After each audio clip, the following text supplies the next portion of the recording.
Donc voilà, ce gouvernement, j'y suis resté environ 2 ans. C'est un peu trop court pour avoir terminé toutes les actions qu'on avait entamées. Pourtant, on a déjà, en bout de 2 ans, un bilan très intéressant. En matière de réduction fiscale pour encourager les investissements économiseurs d'énergie, on a beaucoup déployé le mécanisme. On a permis aux gens de pouvoir décompter fiscalement beaucoup plus, notamment pendant 4 années successives jusqu'à 2500 € de réduction d'impôt. Donc 10 000 € pour faire des travaux dans sa maison. C'est un vrai incitant pour beaucoup de ménages qui vont ainsi réduire leur facture énergétique et faire du bien à la planète en émettant moins de CO2.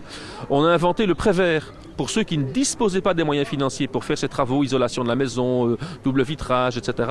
Le prêt vert a beaucoup de succès, il est lancé depuis moins d'1 an. Il y a déjà plus de 20 000 prêts verts qui ont été accordés par les banques avec un incitant fiscal et une aide importante de l'État qui réduit la charge d'intérêt pour les ménages. Les primes pour l'achat des voitures les plus propres, celles qui consomment le moins de CO2, qui ont également beaucoup de succès.